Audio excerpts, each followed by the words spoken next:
Good evening, and welcome to a new edition of Urban Sentinel Live. And I'm your host, Reggie Kearney.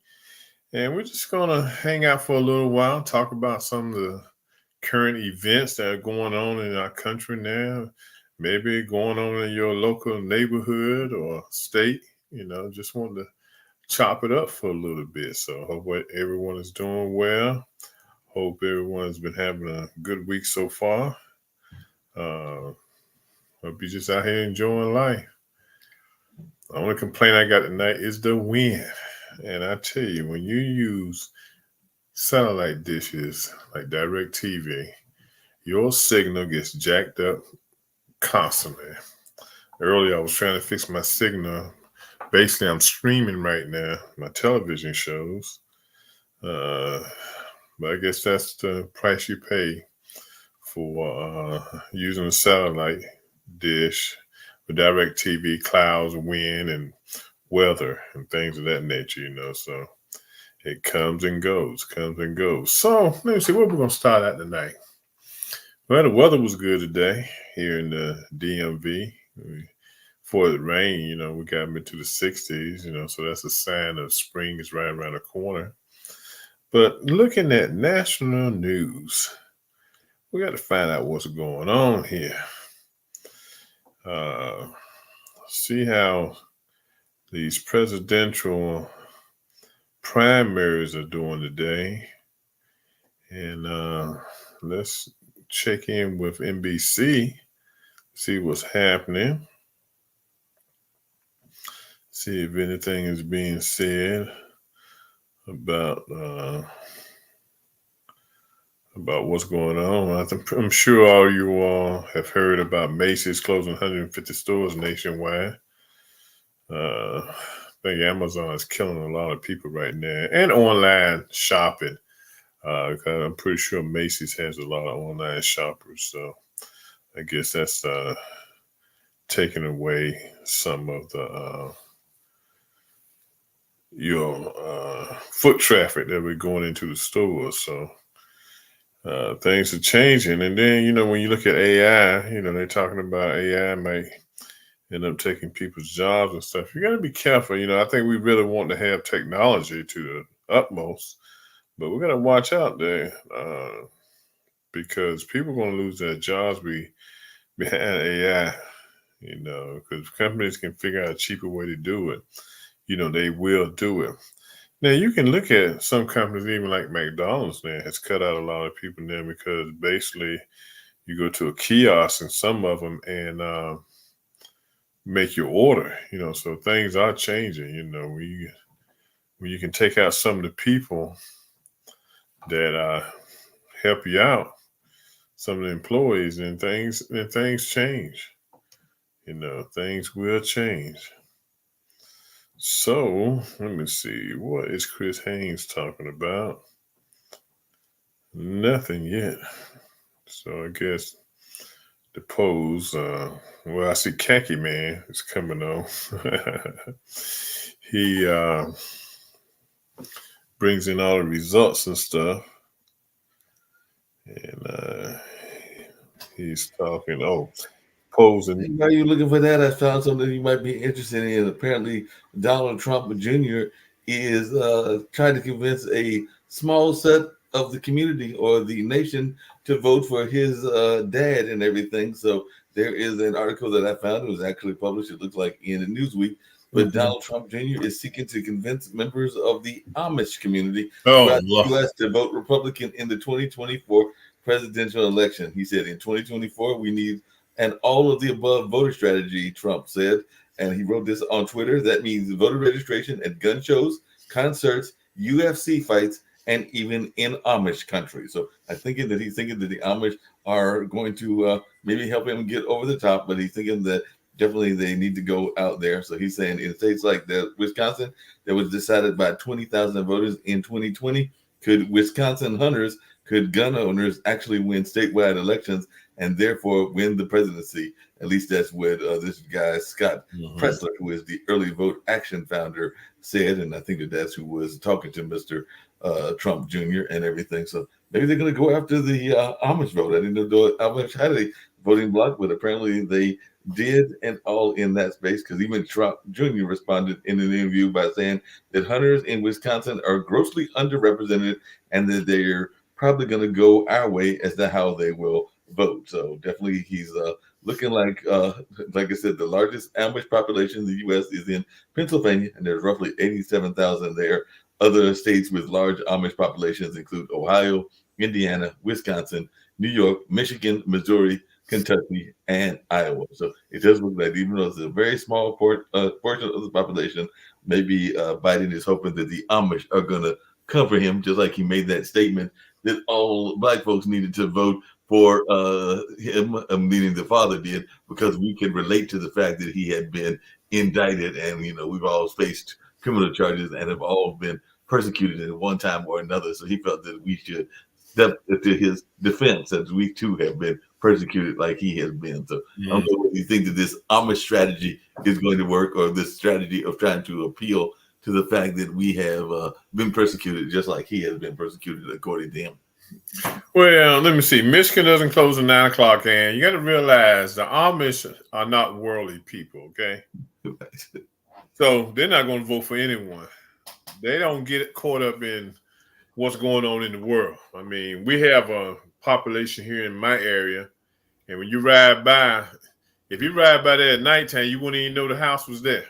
Well, because they don't deal with electricity. The only time you see them dealing with something worldly, if you go to Walmart, if you go to the grocery store, someone that one of their neighbors have driven them in on a truck or a car to do their shopping. Okay, they don't participate in the world now. That's the only time they make contact with the world. Okay. No, and apparently, I don't know if the Amish do this, but I know that I think it was 2 or 3 years ago, I was on a cruise. It was actually during the pandemic, and all along, matter of fact, it might have been right before the pandemic, now that I think about it, and everything. But when I was on that cruise, one of the groups that is associated with the Amish is I think they're called the Mennonites, and they have this ritual of kind of like giving the teenagers a chance to explore the world before they come back or have to make a decision about coming into the community. So there's a whole ritual that they have, but they were allowed to go on this cruise. And then I guess when they got back to their land in North America, can't remember whether they were from Pennsylvania, where they were from, they would have to make a decision. And it seems like a lot of the kids decide to go into the community and stay in the community because that's the way that they have been raised. But yeah, there's a ritual name for it. I forgot the name, but there is definitely a period that they get where they are allowed to explore the world, usually under parental supervision, because I did see a couple of young people, but they were there with their parents and even had the traditional wardrobe and all along those lines. But they were out there, enjoying the cruise, going on trips. I think some of them might even been doing scuba diving and doing other stuff that they probably don't have in their community. But this is a ritual that they do, a kind of rite of passage, you might say, before going into adulthood. Well, the majority of them probably do stay in the community because that's what they've been used to. I mean, if they don't have the skills to make it out here in the world, they're not going to survive. They got to develop those skills, those survival skills, living with electricity and a whole lot of other stuff, but paying for electricity, okay? Right. So they got to understand that whole world, the whole world changes for them. Right. So, it's probably kind of tough on them, but like I said, here you do see them every once in a while in the grocery store, Walmart, places like that, where their neighbors bring them in, drive them in, wait for them, If you need work done, they're some good woodworkers, okay? They can craft anything you want. You have to go pick them up, bring them to your house, and do whatever you want them to do. They'll do it for you. Yeah. So they just I don't know. Sometimes a simple life might be the best life. Yeah, well, during the pandemic, a lot of people were thinking about this notion of getting off the grid. I know some people are even thinking about tiny houses. I had a couple of friends that were exploring that. And even though I live in a relatively small apartment, I don't know if I could live in a tiny house because they describe them almost as being the size of your kitchen, and in some cases maybe the size of your bathroom or your bedroom. So that might be a little bit too tiny and everything. But definitely there's been some people that have been exploring that. And I know that even in this day and era, like you mentioned AI earlier, there are some people that are thinking about getting totally off the grid. So I don't know if you've ever Mhm. tried to get off the grid and everything, but I don't know that I've ever tried that. But I do know there's some folks who are like, nah, I don't want to deal with culture. I don't want to deal with society. So just let me be off the grid and not let the government or anybody else know what I'm up to and everything. Well, I can see people doing that. I mean, when you look around, what's going on in this country now, especially in the political arena, you really, I mean, I think sometimes you wake up in the morning, you really don't want to be bothered with politics because of the Right. simple fact, everything that's going into it. You got a guy like that, the orange head, I call him, because he loves that orange makeup. The orange head, I mean, the worst thing society could have ever done was allow him to become president of the United States, because he changed the whole landscape when it came to politics, or when it comes to politics. Excuse me. Because he's a fast talker, con artist type of person, and he knows just what to say to keep disturbance going. Yeah, speaking And of keeping, and that has happened. You just look at the landscape now. People don't believe. Of all these presidents we done had, all these years of voting has taken place, but we weren't in it all the time as blacks. But look at, no one ever questioned the validity of a election till he came along, and people bought into it. It's like y'all's RNC state chairman down in North Carolina. yep, we got the Still yeah. saying that Biden is not a legitimate president after all these years, still saying it. And almost caused North Carolina to be one of those states that wasn't going to certify the election. Well, speaking of North Carolina not being certifying the election and all along those lines, I've been watching because I've had my TV on a couple of days and everything, and there are a number of, I don't know how they are in Maryland, but there are a number of very conservative candidates that are basically, if you watch their ads, they're talking about bringing back Judeo-Christian values, because that's what the United States was built on, even though I don't remember that being actually written in the Constitution or the Bill of Mhm. Rights. There might be some other things that are alluding to Christianity and God, but I don't remember it being strictly Judeo-Christian. And as my friend Jacoby, who comes on another show, talks about, there are a number of religions that are even within the United States. We just mentioned the Amish and a number of others, but then there was another candidate that talks about she's going to help Mr. Trump build the wall. So a number of these folks are, and another one that was upset at their opponent being pro-abortion because apparently they were against the Dobbs decision. So I can tell you that there was at least 4 or 5. There might even be more commercials that I have seen from some very Republican folks that are definitely, right now, their commercials are leaning toward the right and leaning toward the very right hand side of politics. I've heard some people theorize that if they are elected, they will move more to the center and everything. But if you listen to their commercials, they are not moving to the center at all. And you got people out here going to vote for those guys. Now, they want to move towards a more Christian type of government and how they run the United States. Okay, they weren't thinking about that when they had slavery in place. Mm-mm. So they can't say that this nation was built on Christian values, because all slavery goes all the way back to the first president of the United States, George Washington, and comes Yeah. up. So you can't tell me, because the what I find with the white evangelical Christians and some blacks who align with them, their whole thinking is warped. Okay, when they think about and talk about this country and its values and stuff. You didn't have values during slavery. You didn't have values during the first 65 years after, from 1900 to 1965 and 64. You didn't have values, and you still don't have values today. Because, like I tell people, if Jesus was alive today, because of his actions, he would be a Democrat. Okay, he would be a liberal. Right. Because he believed in taking care of the people and taking care of the underserved. You don't I see any mean, of these Republican so-called Christians opting out to serve the underserved. They don't believe in that. because what were the merchants that Jesus had a hard time with and everything? Because there were definitely a number of those that would probably be Yeah, the Republicans to money this day. changers, Huh? the money changers gosh, I can't even think of, in the temple. Okay, you went Right. in and Basically, searched they the were like temple. the bankers of the time. Yeah, yeah. So he didn't see it like they saw it, but they think they really, their minds are so warped. They really think that Jesus would be a Republican. No, he wouldn't. Because you just don't do the things you do. So, like I said, 45 has destroyed people's trust in the government, whether you're Democrat or Well, um, Republican. Democrat or Because Republican. Right? There was an interesting article that I think you'll find interesting. I actually saw this, was going to mention Mhm. it maybe tomorrow, but I'm going to mention it now on your show. But there was a poll recently that said a third of young voters said they wouldn't want to be friends. And, there's definitely been a lot of talk about division and divisiveness in the United States. But there's a third of young voters said they wouldn't want to be friends with someone who voted for a different presidential candidate. So that is something that's going on. And we know that we're getting ready to deal with the whole thing about another possible government shutdown, even though there's a Mhm. talk about there being a compromise. But this particular poll says the U.S. Has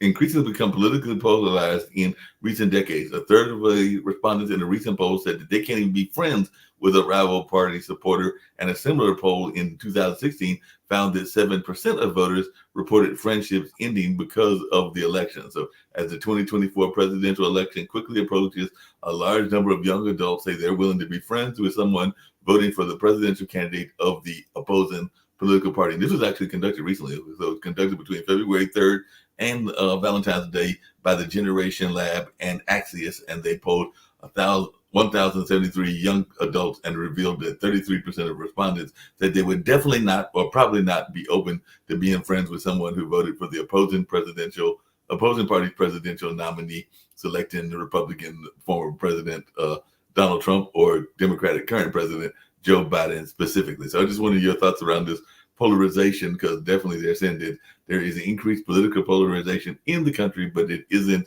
new, but it is definitely said that it has been rapidly increasing for decades, with one poll even finding in 2022 that 43% of U.S. adult respondents predicted a civil war erupting within the next decade. The U.S., of course, also went through the actual civil war back in the 1800s. But what do you think about this polarization? Is there this possibility that, folks, because I remember even you talked about North Carolina, that when we had the infamous bathroom bill, and we had some other bills that were in the LGBTQI community, there were a number of people that if you came out in support of the LGBTQI community or some other folks like that, that some of those evangelists, including some of the evangelists in our community, would walk away from you because they felt that you were being sacrilegious, or that you were not supporting the notion of their religious beliefs and all along those lines. But definitely, I've seen people literally break up their friendships over the bathroom bill and over a couple of the other things that have been about human rights. But I just wanted your take on this notion that, hey, and that's, I think that we've even been, we got a high divorce rate. There have even been couples that one might be Democrat, one might be Republican, and after they found out who they voted for, they headed toward divorce court. Well, the whole thing, politics today is polarizing. Okay, Right. when you look at a group of people who support someone who has basically been called a rapist, Mm-hmm. uh, has fraudulently obtained loans Mm-hmm. in his business dealings, knowingly took classified documents that he claimed that were his personally, um, paid off a prostitute with hush money. Mm-hmm. You call that someone you want to follow and support. And so you have people out here. Then you have, people who just ain't going to buy into it. Okay. They're not Right. going to buy into it. And they believe you got to have people who have hardly no blemishes on their record. Okay. Yeah. Outstanding citizens and stuff, but so, and then a lot of his 45's actions, especially when he was in the White House, his executive orders and things of that nature. Yeah, he really hasn't made too much sense. Okay, he hasn't really made too much sense. But people buy into that, because you have, and being honest, okay, you have a group in the white community who feels like they have been disenfranchised by blacks. Mm-hmm. And so they are desperately looking for someone that would take them back to the what they consider the good old days. Okay, Right. and they want to see that. They can't stand that there are so many black millionaires and some billionaires out here that control things. They're not able to. So that's a side of the white community that's there, and we have to call them out for what it Mhm. is. And then you have someone too that's running for president that loves and supports dictators, okay, Right. all right, but won't support democracy, Mm-mm.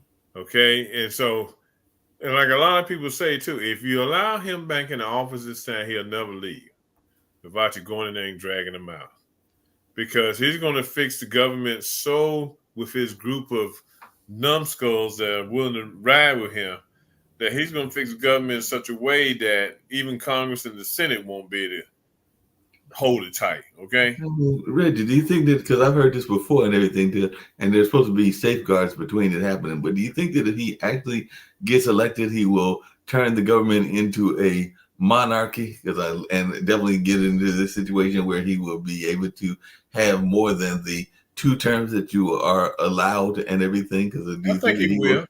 I think he will. I think Mm. he will, because that's his thinking. He loves the Putins and the guy from North Korea and the China president. He loves that type. Okay. He that's what he thrives off. He thrives off of power and Right. control. So if he can figure out a way to do it, there are people out here who would actually help him do it.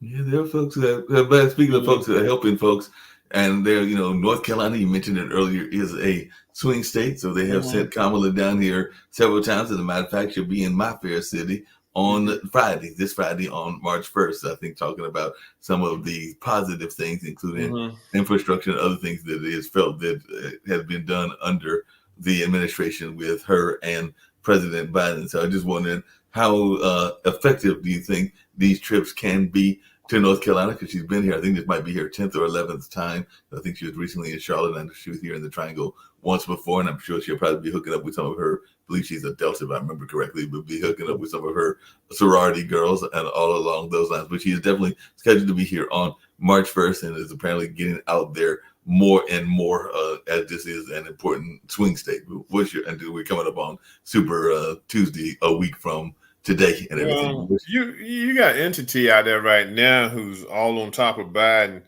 for what he hasn't done, as if he's in control of what goes on in the Middle East. Right now, you're looking at I'm looking at Michigan's results and everything.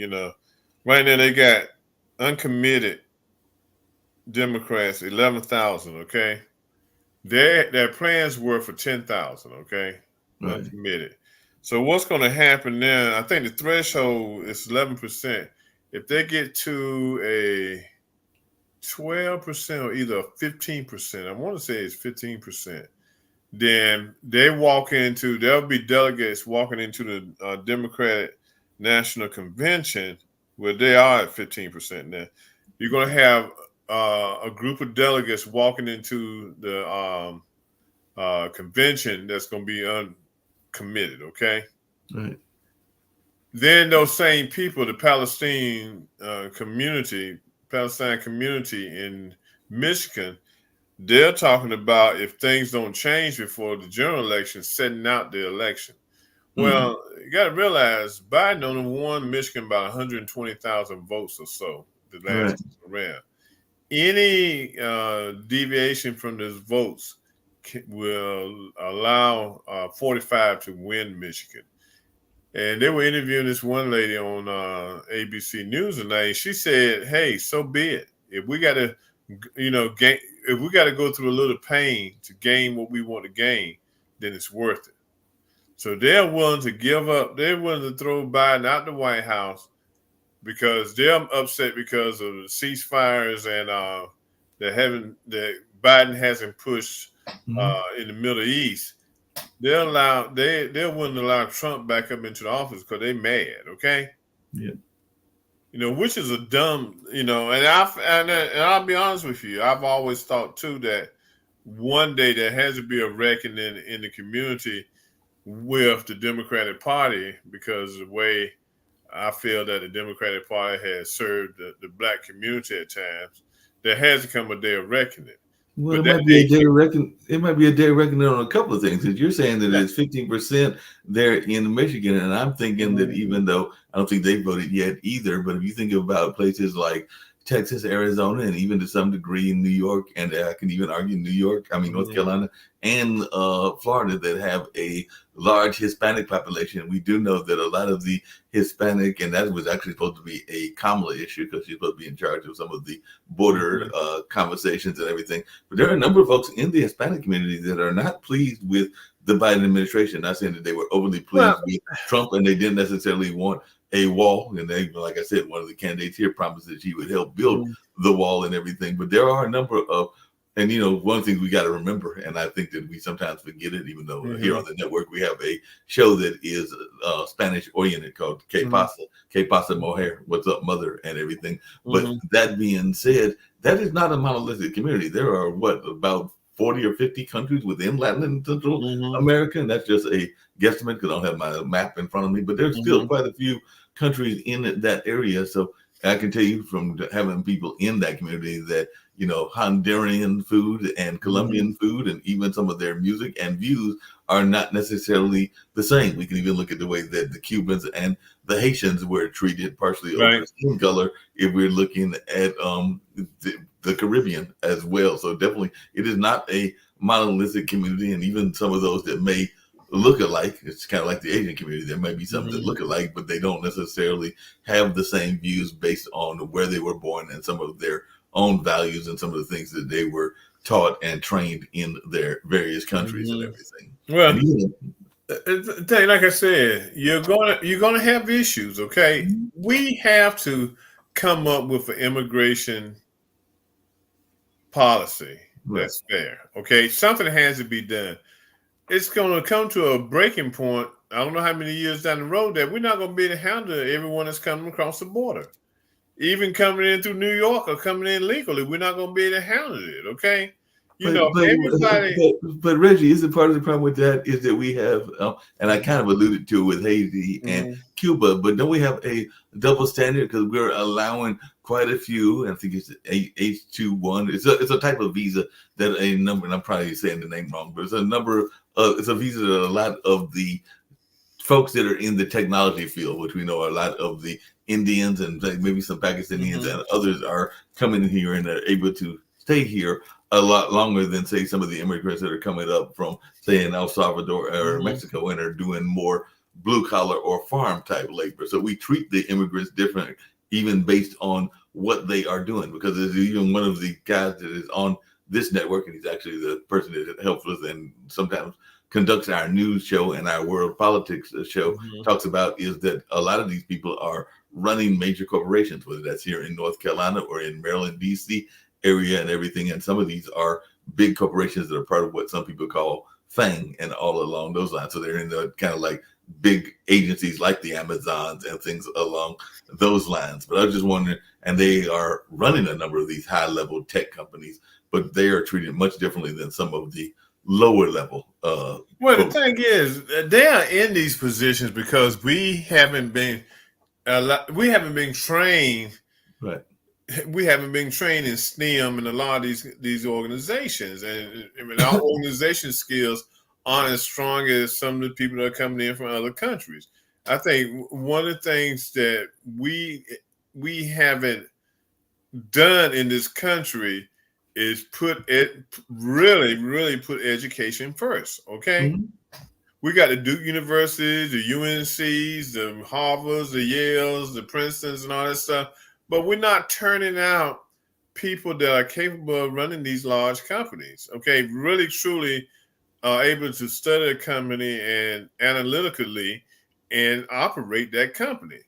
So you have a lot of guys, especially coming from India, that have those skills. Okay, Mhm. Yep. and we got to really push our kids, whether they be black or white, Republican or Democrat, to go out and learn more about STEM and being analytical in your thoughts and running a business and stuff. Okay, Yeah, we you know, definitely got to do that. yeah, That's and we don't do that. So we behind the eight ball when it comes to operating companies. Yeah, you see the majority of them, I wouldn't say the majority, but you see a good number of CEOs of companies that their parents came from India, you know? But we don't even take advantage of what we have. I mean, Yeah. and my coworker and actually boss from the Hayti Heritage Center, and I know you went to Central, so you know what the Hayti Heritage Center is and Mhm. everything. We went to Duke actually last night. As a matter of fact, we would have been leaving right about this time and everything, or maybe a little Mhm. bit earlier. But we went to speak in front of the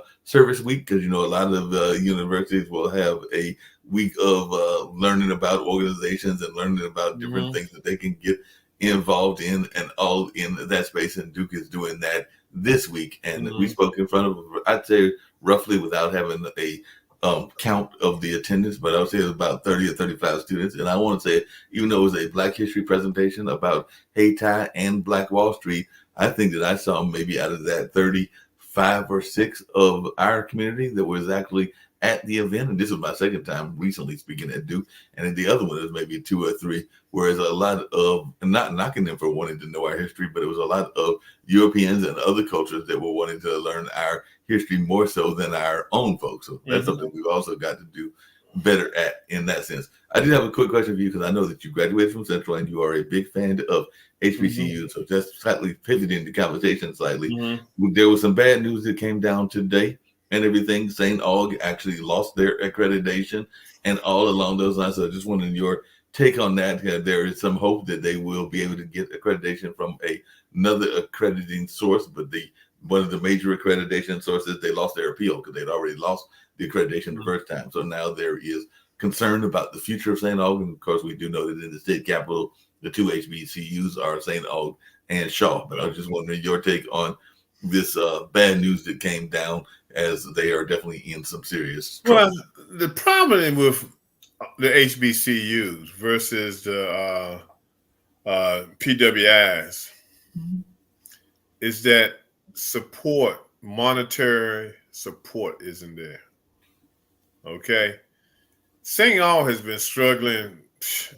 I'm 66 now. And St. All been struggling probably all, most of my life. At one Right. time, it was one of the premier universities when I was coming up because you hear somebody in high school, you say, "Where you going to college?" I'm going to St. All. It was really there one time, but going into the 80s and 90s, it really started its downfall financially. But I always say we don't give back to our HBCUs. Okay, I don't give enough. Okay, I need to give more to North Carolina Central.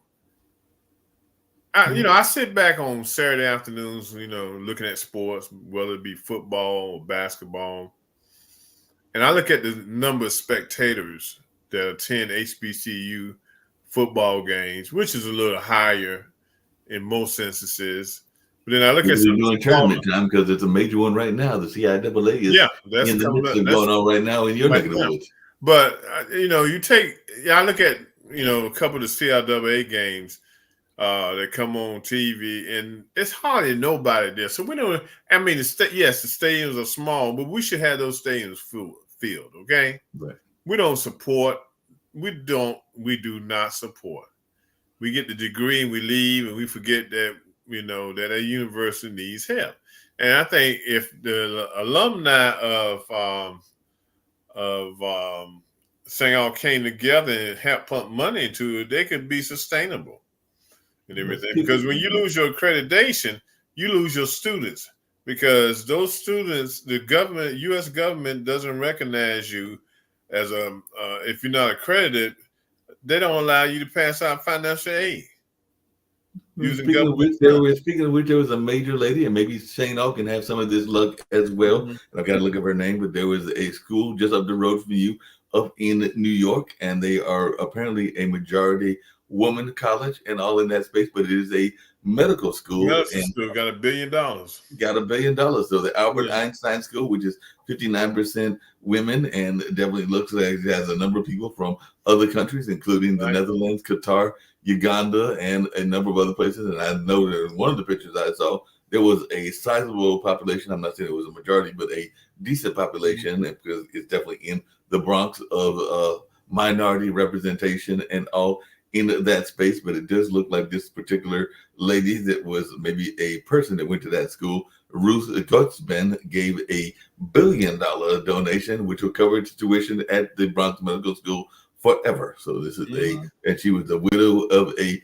billionaire financier, and she donated $1 billion to that school in the Bronx. I mean, she's 93, so she's definitely getting up there, and was a former professor at the school who studied learning disabilities and created an adult literacy program. And she's currently the chair of the board of trustees for the college. So as she's getting up there in age, she was like, "Hey, I'll give y'all $1 billion, and anybody that wants to go to this school, y'all can go here Mhm. tuition free and everything along those lines, as long as y'all are accepted and all in that space." So it looks like she's using some of this money that her folks that her husband gave her, and is making a worthwhile donation and everything. But what's your take on that? And am I correct in thinking that there is a decent minority population, if not a large population, in that school? Because I know in some of the pictures I saw, I definitely saw some Yeah, brothers I and saw sisters. some. I saw some minority students there.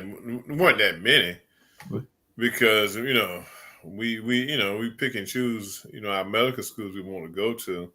But but that's she's giving back. Okay, right. she's people don't understand. Okay, you might not be able to give $1 million cash up front to your alma mater, but you can go out and get $1 million life insurance policy and have it and put it in your will that at the time of your death, they get this $1 million insurance policy, okay? Life Mhm. insurance policy. There are creative ways you can um, Well, donate to your alma mater, but we or don't you do can that. get, or you can get lucky like my mom did. My mom, before she retired, and that is the reason that there is a bright building at Duke's. It's the reason that there are a number of other buildings. But at the time that she was the first CEO of the Golden Leaf Foundation, she made it a point to make sure that Central got some of those donations, and they definitely recognized her as an alumna, just like you were an alumna Mhm, as well. So I know that there's at least two buildings, if not three, but the Bright building, which is definitely around mhm, science and engineering, is one that comes to mind. But I think there's one or mhm, two others that her foundation, because she was the mhm, person in charge of the purse strings of that foundation when she was president, was able to get some of that money as a mhm, um, way to give back. Because, like I said, mhm, she recognized that Central was an important part of her legacy as well, and she was able to give back in that sense and everything. And she still goes back to the campus on time. I think she's been to a couple of games and has even been to the homecomings on occasion, and mhm. definitely follows what the school is doing even in her retirement years and everything. So yeah, you definitely can give back, and sometimes it's being part of a foundation, whether you are the president and CEO as she was, or whether you're part of the staff and can maybe even give back in the 401ks and some of the other ways that people in their offices can give back as well. So there are definitely ways that folks can give back, and I hope that the alumni of St. Aug will find creative ways, because I mean, there's a major individual that made a name for himself as a graduate. I think he was a graduate of St. Aug and all in that space, but maybe Willie Gary can make a donation similar to Well, what. he went to Shaw. Oh, he was with Shaw, right? Yeah, He was with he's Shaw. and he supports Shaw very strongly. Oh, He gives. He puts some money where his mouth is. He gives, but that's I think that's the biggest problem with HBCUs. We don't go back and give. We right. just don't. Where the others, the PWIs, their students give and they have foundations. I mean, they have strong foundations that have, you know, 100 million, 200 million or more in their foundations. We just had that with one of our famous graduates at my alma mater, Marquette. If you look down in the last week or two, Dwayne Wade just gave a big donation to the university to help. I think it's with education Mhm, training and along those lines. But it was a big donation that he just dropped, because he made all that money as mhm, a athlete in the NBA. But yeah, he just dropped some big money to the campus. And as I was looking at some of my campus news, I was like, go ahead, Dwayne, with your bad self and everything. And who knows, maybe Jimmy Butler or some of our other mhm. graduates will do something similar. I'm actually looking up to see what the donation Yeah. was for, but I know he made a recent donation, and definitely it was a amazing and interesting to see him do that and all along those lines. But I know that I was looking it up and I'm like, hey, that's a nice donation that he made and all along those lines. So I'm actually looking up to see what that donation amount was. And while I'm looking that up, one of the things we were talking about on the news earlier, and I'd love to hear your thoughts about this, is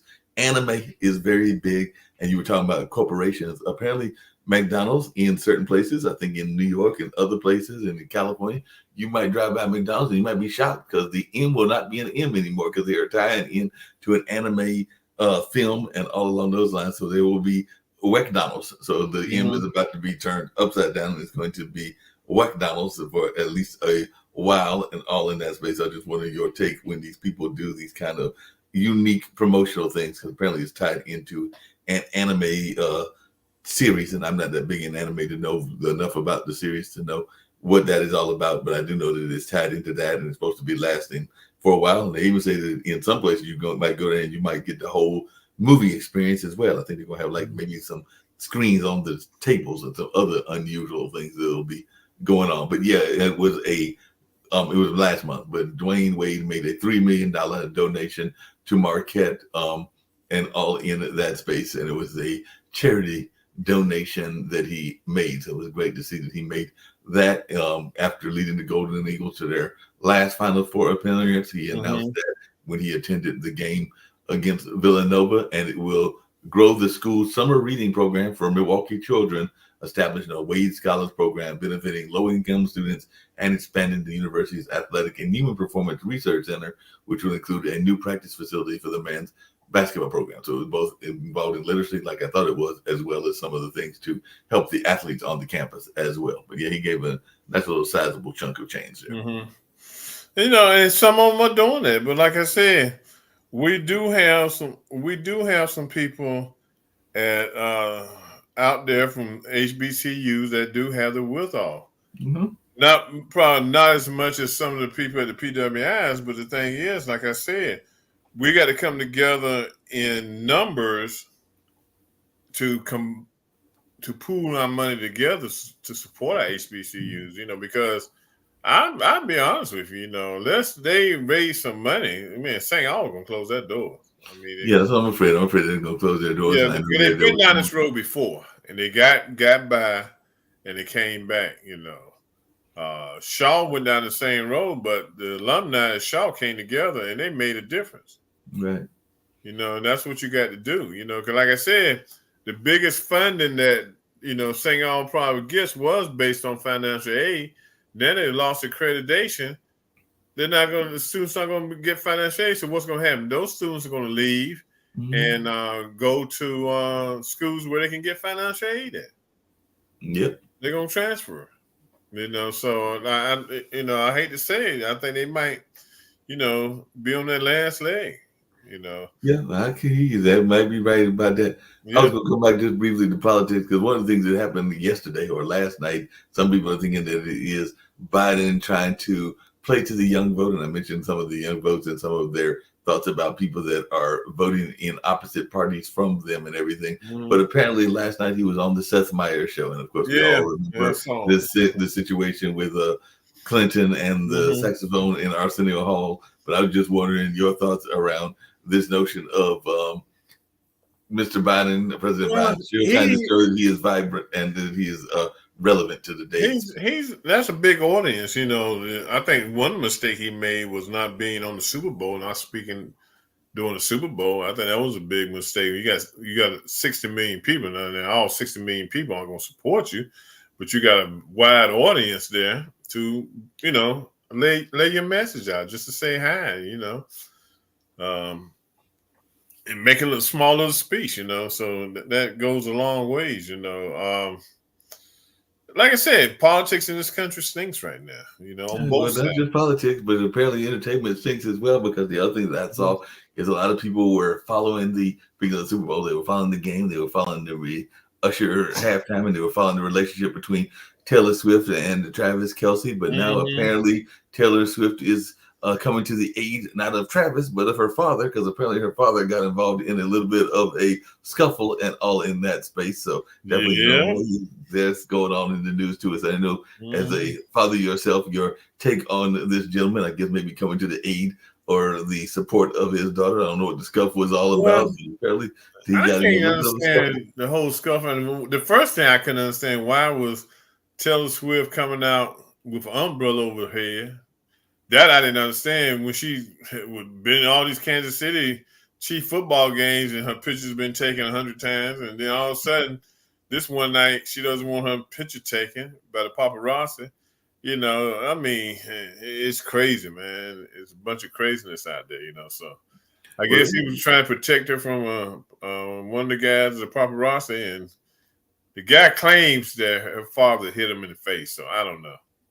yeah, I don't know either, but it has been big in the news. Speaking of people getting insulted, apparently some of the Republicans can't get along either because Carrie Lake announced she does not want to fight with Americans after Megan McCain slapped down the Arizona Republicans' attempt to make peace over previously referring to the late John McCain as a loser. So in a video from CPAC, Lake was asked about McCain's response to her, which can essentially be boiled down to three words, which would be, according to this article, in mediate, no peace, and then that word that can also be used for dogs and everything as well. So it's a message Meghan McCain has offered multiple times as Lake has tried to move on from the John McCain fight and everything. So apparently, Lake responded, "Oh wow." When somebody had showed her the video, well, I really do want peace.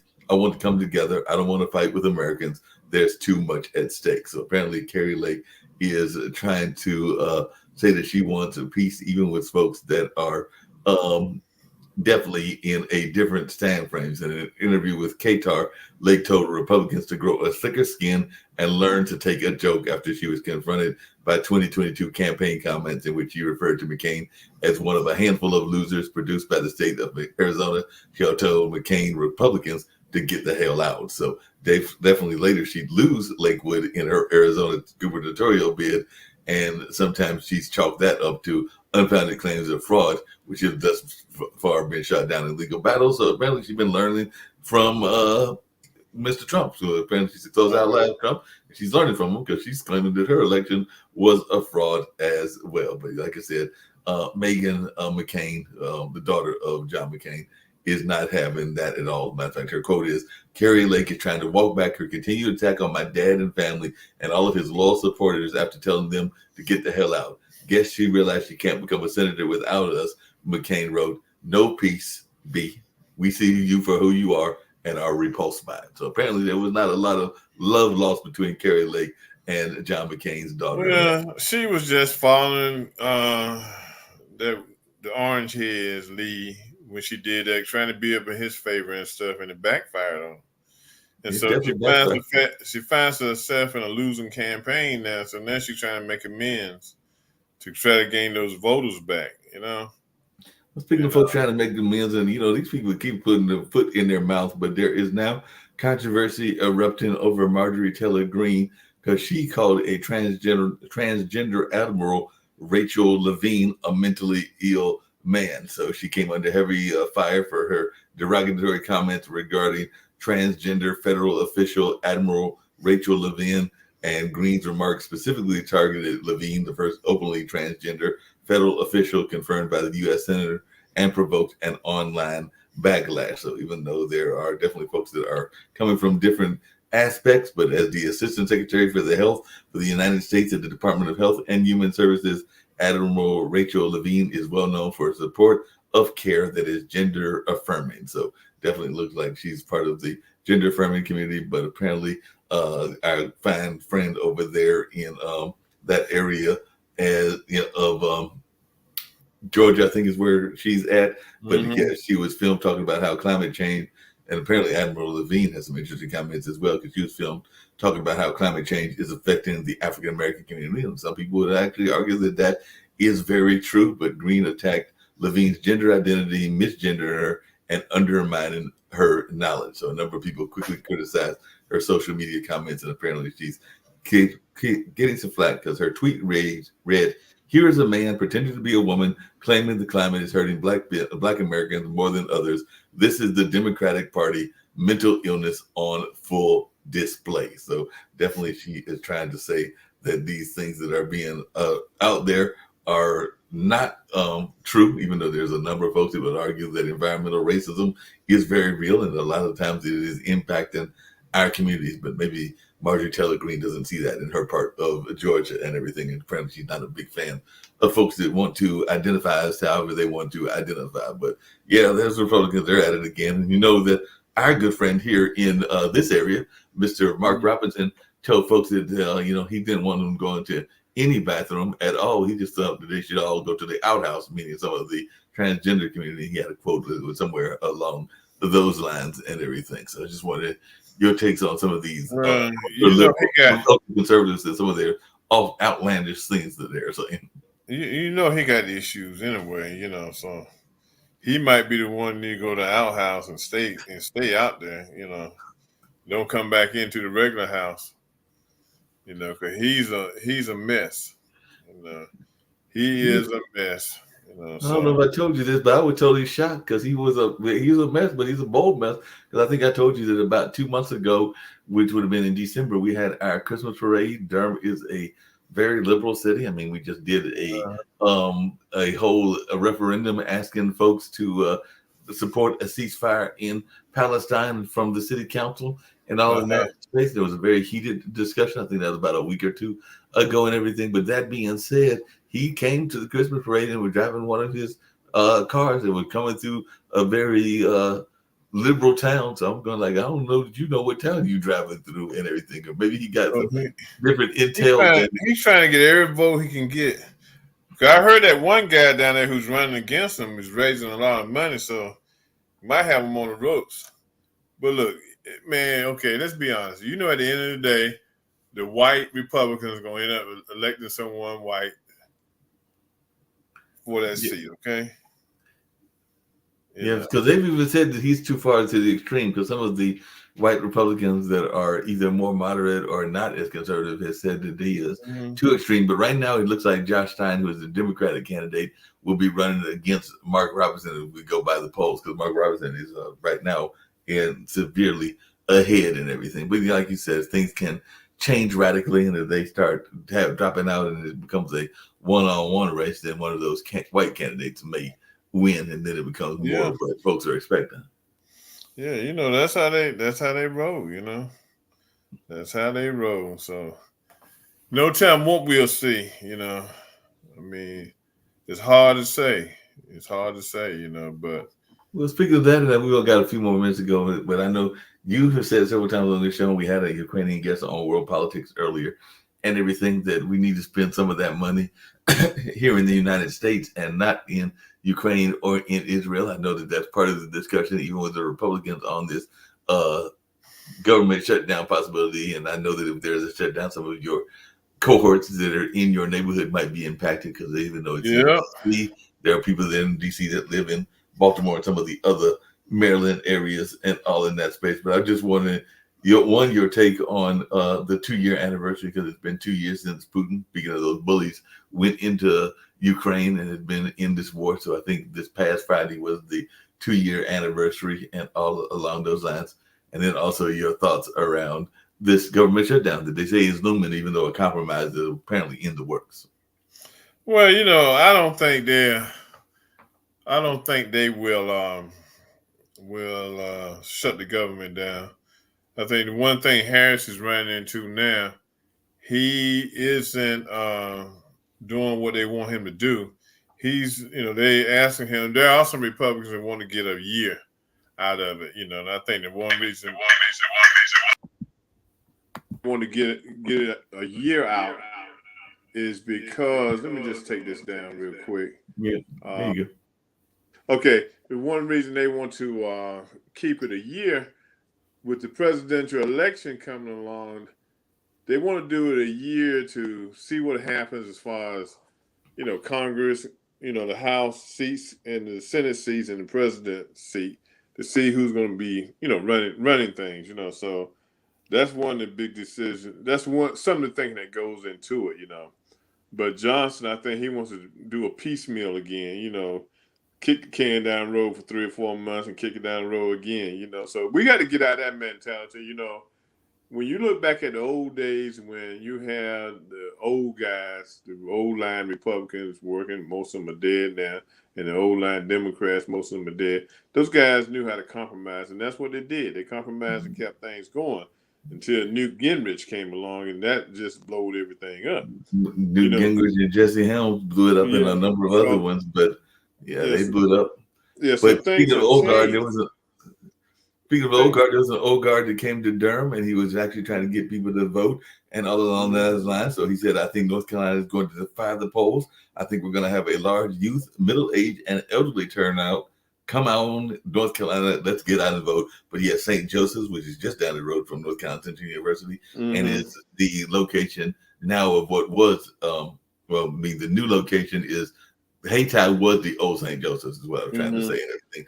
But that being said, Ben Chavis, and that's the old guard I was talking about, was the keynote speaker and all along those lines. So that was a quote from Reverend Ben Chavis, who also heads up now the Mhm. the national the NNPA, which is like the Black Newspaper Association. Even though I understand Mhm. there's some infight going on, and I'm not sure that he's going to keep that job. But for right now, he is the president and CEO of the NNPA, and like I said, that is the Black Press Association and everything along those lines. So he said equality is on the ballot. So everybody needs to go out and vote. Democracy is on the ballot is the other part of his quote. But yeah, he's been a long time activist, was head of the NAACP, was one of the organizers of the March on Washington, and has definitely done a number of other things in his illustrious career. But I think he's an associate professor over at Duke right now. But he is definitely engaged, and it looks like he's trying to get people in the souls to the polls, which I think St. Joseph's has done regularly. And I know there are a number of them around the country, including there in Maryland and everything. But it looks like he was trying to get the folks pumped up this past Sunday. So we'll see if it's pumped up, because early voting, I think, goes till Saturday. And then the election here in North Carolina is on the 5th of March and everything. So it'll be Mhm. on Tuesday. But yeah, Ben was doing his thing. So I know you probably know Ben from your own reporting days and everything. So just wanted your take on Reverend Chavis, who was giving his word of encouragement and everything. So I think you might even know Reverend Chavis personally. Well, I remember him back when Wilmington got burnt down. Him and Right. his guys, you know. So I've known him for gosh, Lord have mercy, tons of Right. years, and everything. He's still around, and I think one of the problems he's having with the association, the National Association for Black Media and Black Publishers, is the fact that again, there's an organization that collectively has a lot of black media, Mm-hmm. but the support from the advertisers from our national corporations, mainly our national white corporations, are supporting black media. Okay, you know, and it's been a constant fight for that, and Roland Martin has made that known. You know, because when you look at the presidential election and the amount of money that's pumped into media, you probably less than 1% of that money goes into black media. Yeah, Okay, it's definitely a you low know, amount. Even though there's oh a yeah, gentleman, I've got his name, but I just read about him hmm recently, that is trying to start off his first ever black sports radio station. So there's a gentleman, I forget where he's at. I think he might be out in the Northeast somewhere, but I did see it hmm online that he is trying to start the first ever black, exclusively all sports black radio station, and all but along those lines. So it's definitely there with new media that's coming out as well. that's hard to do because you got to remember the upper tier, the HBCUs that are part of Division One. Hmm. Those contracts are geared towards ESPN. Right. Okay, now all the HBCU football games or basketball games I see on TV are your smaller Division Two colleges. Okay, you know, like your CLWA and the smaller conferences, okay, Division Two schools. So that's where another disparity is because you can't get into that market with the Division One schools because ESPN has that market, and Yeah, so and and like I said, all. I think he was talking about trying to do it as a like the traditional radio, like not so much television, but I Yeah, agree but that it would still, still be a hard thing to do, and all along those lines, because the definitely it's rights. You know, he doesn't. It's going to be hard for him to get the rights. You know, because ESPN has radio too. You know, so I mean, you know, hey, he's gonna have to pay a lot of money to get some of the rights to some of the games he wants to show. You know, so you know, it's not a viable option. It's, I mean, I give him kudos for going out and trying to get it done. but it's Yeah, not a viable option, because it would take a lot of money to even to partner with an ESPN to have a HBCU game, Division One HBCU game on your radio station. yeah, well, that would be a hard sell. Like I said, maybe he'll go the community route or something. But I agree, it will be Mm-hmm. very Yeah. hard to start a black sports radio station, and all along those lines. It'll be very hard to do, and I don't know how he's gonna pull off or what kind of money he's got behind him. Because I mean, you gonna have to Yeah. almost have some FUBU type money, and even that's not maybe gonna be enough. But you're gonna have to find some serious funding in order to Mm-hmm. get that done and everything. But yeah, it Yeah. will be But you very got hard to. It's to tough. do. It's really tough out here for black media. It is tough. So, but then I think that one of the things we got to get to, Mark, and make happen is that you take entities like POD TV Mhm. uh, and other platforms.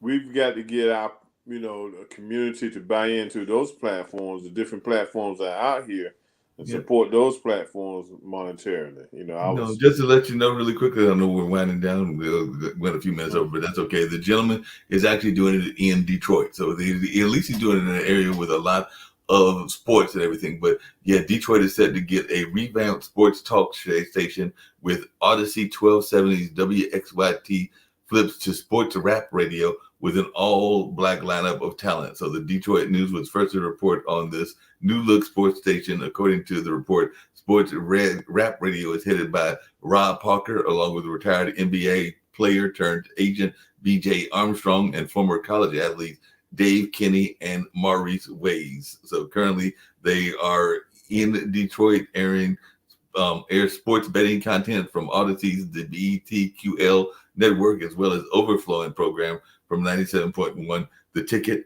Parker is a longtime sports media staple in the city, having worked as a columnist for the Detroit Free Press and the Detroit News, a radio host on WDFN, and a local TV personality throughout his more than 3 decade long career. He says it will be young people getting opportunities and former athletes from Detroit with ties to Detroit. Parker said of the new lineup, adding that he intends to build a network of stations in the top 20 to 25 black markets across the country. And he said what you said, minorities have historically been underrepresented by sports radio stations. As recently as 2020, only 10 to 14% of on-air talent on nearly 800 sports radio stations across the country were either Hispanic or Black. So Parker is hoping to launch the new sports rap radio lineup in mid-May, and the lineup will be local from 7 a.m. to 7 p.m. with Fox Sports Radio, The Odd Couple featuring Parker and Chris Brozard airing at its normal time of 7 to 10. And for the overnight hours, he is planning to air podcasts featuring black hosts. So maybe you get some of our content as well. But it definitely looks he is trying to do this whole notion of this network that will be coming out of the Motor City and all along those lines. But he's got some serious ambitions, and it sounds like he's trying to tie into some existing ties both with college and with the pros and everything. And there is a lot of professional sports in Detroit. I mean, you got the Tigers there, you got the Yeah. Pistons there, and you got some hockey. Even though that we're not big into hockey, but I think there might even be a professional soccer franchise there, and definitely the Lions, who had a very good year in football, are there as well. So if he can tie into some of those things, even as guests, then he might have a hope. But it'll be difficult, as you just said earlier. But it does look like he might have some, at least Yeah. some opportunities there. Joe, He's got to be able to generate a ton of advertising dollars. right? And that's the thing, because I mean, it's still a lot of discrimination in the media area, because those stations that are already there, you think they're gonna roll over and allow him to get a piece of the action? He's gonna have to fight for that action. He's going to fight hard, and I know some people Yeah, are it's trying to gonna do fight something. hard, because like I said, we can't even get more than 1% of the media buys for political campaigns, regardless Right. if it's Democrat or Republican. So I mean, hey, it's tough. But like Roland Martin made a comment. He said that all black media needs to come together and Right. work together, and put pressure on these corporations to uh, put money into black media.